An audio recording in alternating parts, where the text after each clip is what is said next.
The comedy of manners is a phrase often used in literary history and criticism. Though its meaning is not always clear, it is particularly applied in England to the Restoration dramatists and especially Congreve and Wycherley. But it is a type of comedy which can flourish in any civilized urban society. And we see it again in R.B. Sheridan and Oscar Wilde.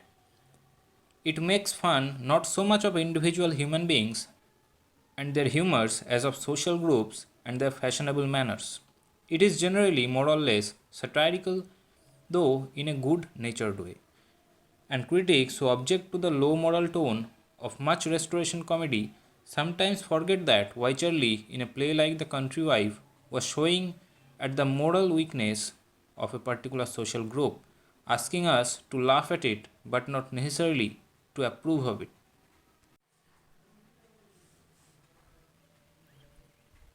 Comedy of manners is a form of dramatic comedy that depicts and often satirizes the manners and affectations of contemporary society.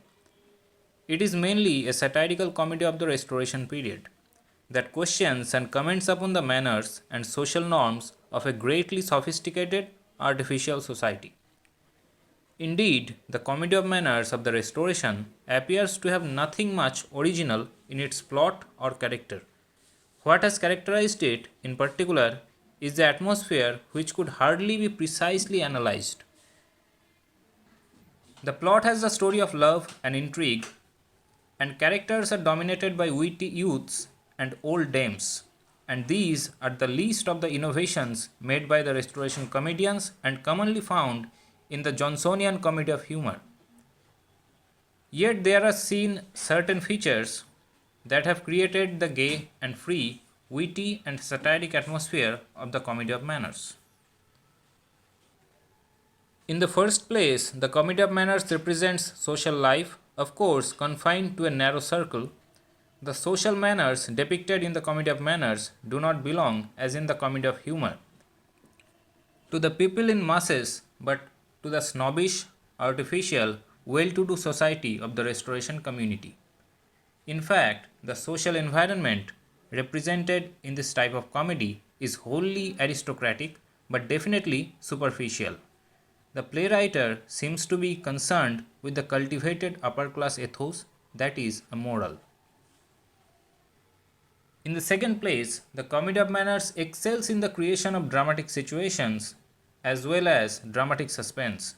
Love, treated in the play, has little to do with romance or idealism but is mainly sustained with wit, realism, and intrigue. In the third place, the characters of the Comedy of Manners belong to the real life of the 18th century, to the artificial, snobbish, vulgar English society. They are realistic, although they belong to a much restricted social span. In fact, the limitation of a distinct class, aristocratic but immoral, constitutes the essence of the Comedy of Manners. The Comedy of Manners of the Restoration, again, deals with intellect and has little emotion or impulsiveness.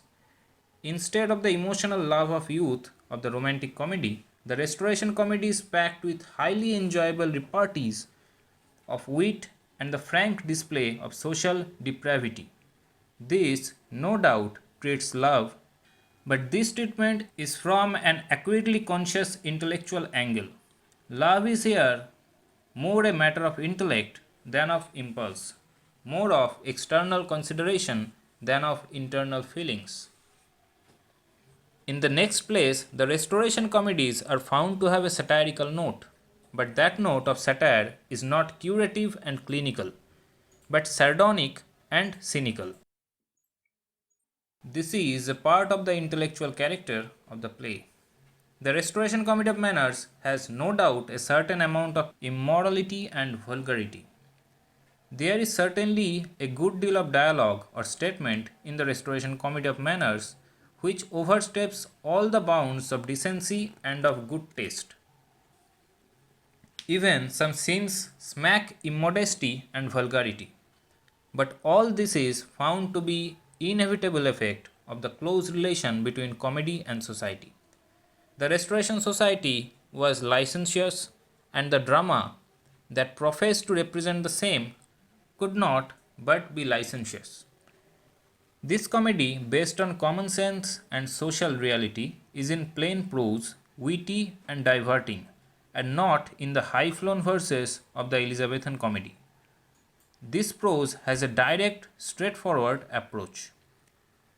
Though the root of the Restoration comedy of manners might be traced in Dryden, the famous makers of this comedy were to come much later. They included William Congreve, George Etheredge, William Wycherley, John Vanbrugh, and George Farquhar. Much Ado About Nothing by William Shakespeare can be considered the first comedy of manners in England. William Wycherley's The Country Wife, with William Congreve's The Way of the World, Oliver Goldsmith's She Stoops to Conquer, Richard Brinsley Sheridan's The School for Scandal, and The Rivals are some of examples of comedy of manners.